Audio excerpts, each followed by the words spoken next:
Good morning mga guys! Ayan. Kapag-wake up ako. So, anong oras na? Alas 7 ng umaga. So, ayan, it's me, Team Sibuyas. Gagawa tayo ng video or mini vlog today. So, ayan, in-upload na natin tong video. So, ayan, nakikita nyo dyan si Kano Kalbo. Yun. Yung aking asawa na matanda pero hindi mayaman. So, ayan. Ang dami namin ngayong labahan. Ayan, nakikita nyo. Isang bag na malaki yan.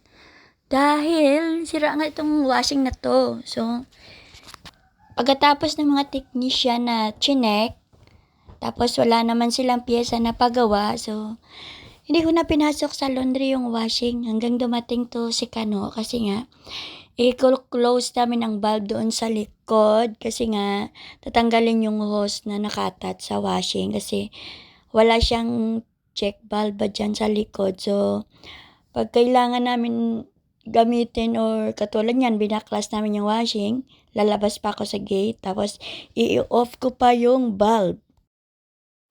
Siya medyo husky ang voice natin, no? But ewan ko ba bakit husky ako. So, wala na kasi akong luya dyan. So, pag medyo paos-paos talaga ako, naglalaga ako ng luya. So, ayan. Kung nakikita nyo na, nagsukat-sukat na siya ng mga tubo. So, kulang-kulang yung mga tubo namin. Kaya lalabas siya, pupunta siya sa labas.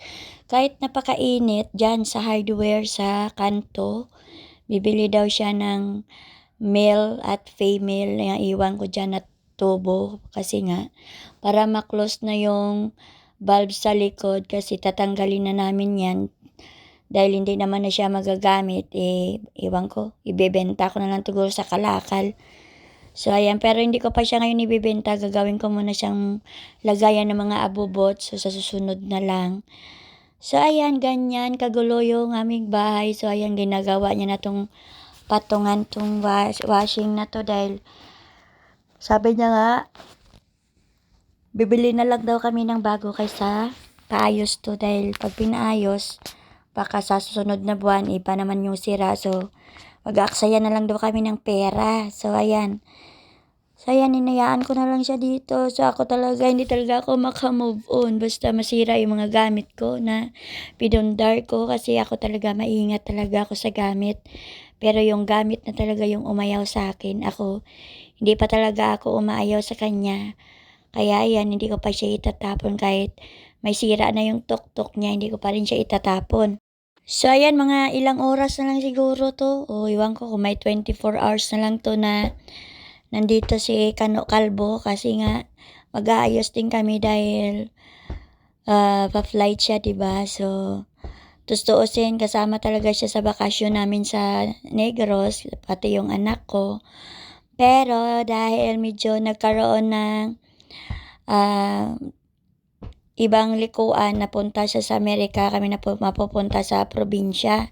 So, bago siya alis, pupuntang Amerika, kami pupunta sa Amerika.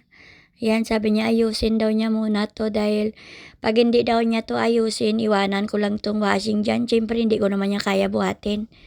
Ang laki-laki kanya na, tapos ang liit-liit ko. So, bago siya umalis, inayos niya daw muna yan kasi nga, baka sipa-sipain ko lang daw yan pag nainis ako. Tsaka, hindi ko talaga yung maibabalik dyan sa likod kasi sobrang laki niyan. So, siya na yung magbabalik dyan kasi nga hindi ko pinabalik sa mga technician dahil pinag-iisipan ko pa rin ba kung ipapayos ko o hindi. So, pag alis ng technician, saka lang kami nakapag-decide na hindi na lang namin iaayos kasi nga 6,000 yung singil. So, konti na lang yung idadagdag namin. Makakabili na kami ng washing na may pakpak, charot. Yung washing na maganda ba. So, ayun. So, nakapag-decide kami nga hindi pa ayos. So, huli na ang lahat. Umalis na sila. So, kami na lang magbubuhat nito. So, ayan. Medyo paus talaga ako for this video ba. So, hindi ko alam. Basta may sinasabi siya dito sa akin na kung gusto ko ba daw i-attach yung hose dyan. Nandyan daw yung, ayan, yung parang iniikot-ikot niya. Sabi ko, sige, o sabi ko sa kanya kung okay na daw ba yan. Kasi sabi ko, dito na lang siguro ako maglaba-laba ng mga damit namin habang sira yung washing. Or habang hindi pa ako nakabili ng bagong washing. Kasi nga, pag bumili ako ng bagong washing, tingin ko wala na talaga tong space yung apartment na to. Sobrang liit lang kasi itong apartment na to. Siguro, kasya lang siguro dito ang 2 tao eh. 4 na tao yung nakatira dito plus aso. So, medyo masikip. So, anyway, 2 bedroom na pala tong apartment na to. So, dati 10,000 lang to, tapos naging 12,000. Tapos ngayon, magiging 14,000 na siya. Pero ganin pa rin yung nakatira at wala naman silang ginagawa dito. Wala silang maintenance, wala silang binabago. So, ang binabago lang nila dito ay ang pagtaas ng presyo. So, ngayon, hindi pa ako nakakalipat, hindi pa ako nakakakita ng lugar na malilipatan namin. So, hindi ko alam talaga, nahirapan talaga ako magdesisyon kasi sa pamahal ng pamahal ang upa. Tapos, sabi ko nga sa may-ari, parang taon-taon na lang kayo nagtataas ng upa, tapos wala kayong binibigay na kontrata. Idi, wow. So, ayun. So, siyempre business is business. So, wala tayong magagawa. So, ayan lang muna. Medyo stress lang talaga tayo dito. Pero laban lang tayo. So, bye-bye.